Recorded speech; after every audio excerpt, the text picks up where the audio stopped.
Hello दोस्तों, Russia और Ukraine में जंग शुरू होने पर हमें लग रहा था कि दुनिया के दूसरे सबसे ताकतवर देश रूस के सामने कमजोर देश यूक्रेन चंद दिन भी नहीं टिक पाएगा और ये जंग बहुत जल्द खत्म हो जाएगी। लेकिन दोस्तों, देखने को ये मिला कि आज लगभग 1.5 साल के बाद भी यूक्रेन सरवाइव कर रहा है। ऐसा इसलिए क्योंकि यूक्रेन को यूरोप के रास्ते बहुत एडवांस वेपन्स अमेरिका और यूरोपियन कंट्रीज सप्लाई कर रही है। साथ ही उन्हें फाइनेंशियल और दूसरी बहुत तरह की मदद भी दी जा रही है। जैसे ही उनके टैंक या हथियार खत्म होते हैं, नए हथियारों की खेप वहां पहुंच जाती है। लेकिन दूसरी तरफ रूस पर बहुत ज्यादा सैंक्शंस लगे हुए हैं, इसीलिए उसे अपने लिए ये हथियार नहीं मिलते और जो वो खुद से बनाता है उन्हें बनाने के लिए भी रशिया को फाइनेंशियल क्राइसिस का सामना करना पड़ रहा है। क्योंकि रशिया खुद से भी जिन हथियारों को बनाता है उन्हें बनाने में भी काफी ज्यादा खर्च आता है। लेकिन रशिया की ये प्रॉब्लम सॉल्व हुई 2022 के अंत में, जब एक और एंटी वेस्टर्न कंट्री ने रशिया को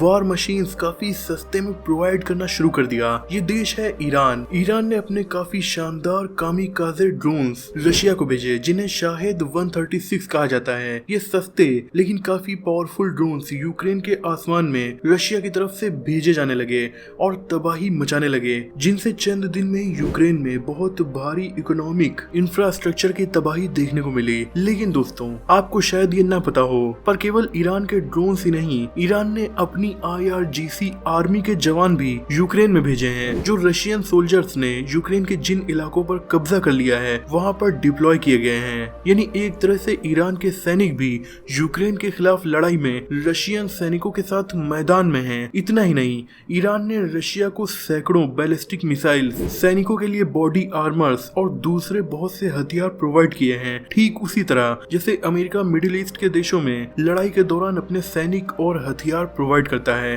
अब दोस्तों, रशिया और ईरान इस वक्त एक दूसरे के इतने बड़े एलाई बन गए हैं कि शायद हम 21st सेंचुरी का ये एकदम नया और ताकतवर अलायंस विटनेस कर रहे हैं। दोनों की दोस्ती की सबसे बड़ी वजह है सैंक्शंस यानी प्रतिबंध। रशिया पर पहले से ही सैंक्शंस लगे हुए थे और यूक्रेन वार के बाद उस पर 3 गुना ज्यादा सैंक्शंस बढ़ा दिए गए हैं और इसीलिए रशिया दुनिया में इस टाइम सबसे ज्यादा सैंक्शंस वाला देश बन गया है। वहीं सेकंड नंबर पर पूरी दुनिया में सबसे ज्यादा सैंक्शंस का सामना जो देश कर रहा है वो है इस्लामिक रिपब्लिक ऑफ ईरान।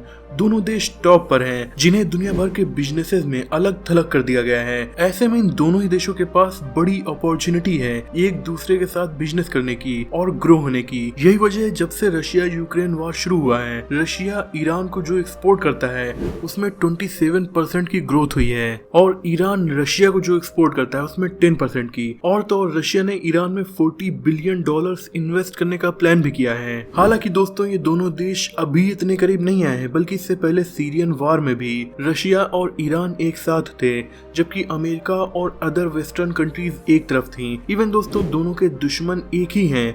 यही वजह है कि ये और ज्यादा एक दूसरे का सपोर्ट कर रहे हैं। दोस्तों, रशिया कोई कमजोर देश नहीं है, वो खुद से दुनिया के सबसे ताकतवर और एडवांस फाइटर जेट्स डेवलप करता है। S-400 जैसे मिसाइल डिफेंस सिस्टम जिनके सामने अमेरिकन और इजरायली एयरफोर्स कमजोर पड़ जाती है, ये खुद रशिया ने डेवलप किया है। दूसरी तरफ मिडिल ईस्ट की बढ़ती ताकत ईरान है। इसके पास दुनिया की मोस्ट एडवांस बैलिस्टिक मिसाइल्स और काफी पावरफुल ड्रोन्स हैं। तो ये दोनों ही देश एक दूसरे को काफी अच्छे से सपोर्ट कर सकते हैं। जिस तरह ईरान रशिया को अपने वेपन्स दे रहा है, उसी तरह रशिया अपने वेपन्स यानी फाइटर जेट्स और S-400 डिफेंस सिस्टम भी ईरान को प्रोवाइड कर रहा है। ये डिफेंस सिस्टम ईरान के लिए काफी ज्यादा इम्पोर्टेंट इसलिए भी है क्योंकि उनकी न्यूक्लियर साइट्स पर इजराइल और अमेरिका एयर स्ट्राइक भी कर सकते हैं, पर S-400 के होते हुए ऐसा करना लगभग नामुमकिन है। और दोस्तों, बहुत सी रिपोर्ट्स के मुताबिक तो ईरान को न्यूक्लियर वेपन बनाने में भी रशिया मदद कर रहा है। लेकिन दोस्तों, अगर हम इतिहास पे नजर डालें तो ईरान और रशिया में जितनी दोस्ती आज है, इतनी ही दुश्मनी इतिहास के ज्यादातर टाइम रही है।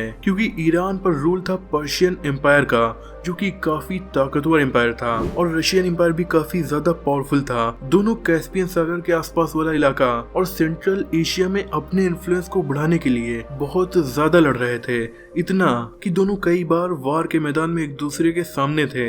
आज ईरान का बॉर्डर साउदर्न नॉर्दर्न रशिया के बॉर्डर से बस थोड़ा सा दूर है, क्योंकि बीच में आर्मेनिया, अजरबैजान और जॉर्जिया जैसे देश हैं। लेकिन दोस्तों 18th सेंचुरी के आसपास तक यहाँ पर ईरान का ही रूल था, यानी पर्शियन एम्पायर का, और इसीलिए रशिया से ईरान का बॉर्डर भी मिलता था। पर 18th सेंचुरी के बाद से रशिया ने इन इलाकों पर कब्जा करना स्टार्ट कर दिया और इसके लिए बहुत सारे वार्स होने लगे और वो इसमें कामयाब भी हुआ। आज रशिया का दाजिस्तान राज्य इतिहास में कभी ईरान का हिस्सा रहा है। वहीं रशिया ने ईरान के उन जगहों पर भी कब्जा कर लिया जहां पर आज अजरबैजान, आर्मेनिया, जॉर्जिया जैसे देश आबाद हैं। सोवियत यूनियन के कोलैप्स होने तक ये सभी देश उसी का हिस्सा थे।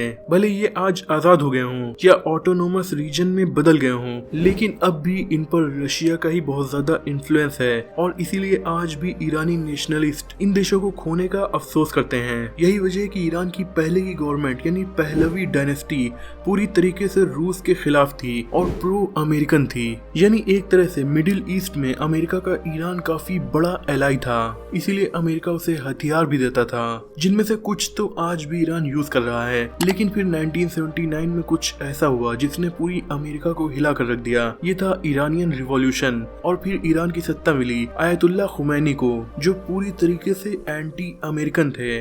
न्यू ईरान को इस्लामिक रिपब्लिक ऑफ ईरान कहा गया। इस रिवॉल्यूशन के अमेरिका इतना ज्यादा खिलाफ था कि उसने ईरानियन गवर्नमेंट से अपने सभी तरीके के रिश्ते खत्म कर दिए और अपनी एम्बेसी भी बंद कर दी। 4 दशकों तक अमेरिका से ईरान ने रिश्ते नॉर्मलाइज नहीं किए और इसराइल से आज तक नहीं हुए हैं। यही वजह है कि 1979 के बाद से ईरान रशिया के बहुत ज्यादा करीब आता चला गया और आज ये दोनों देश एक दूसरे के बहुत बड़े एलाई बन गए हैं। दोस्तों मुझे उम्मीद है कि इस वीडियो से आपकी नॉलेज बढ़ी होगी। वीडियो पसंद आई हो तो इसे लाइक और शेयर कीजिए। ऐसे इंटरेस्टिंग टॉपिक्स पर नॉलेजफुल वीडियो देखने के लिए हमारे चैनल को सब्सक्राइब करके बेल आइकन को प्रेस कर दीजिए। मिलते हैं अगली वीडियो में, तब तक के लिए अपना और अपनों का ख्याल रखिए।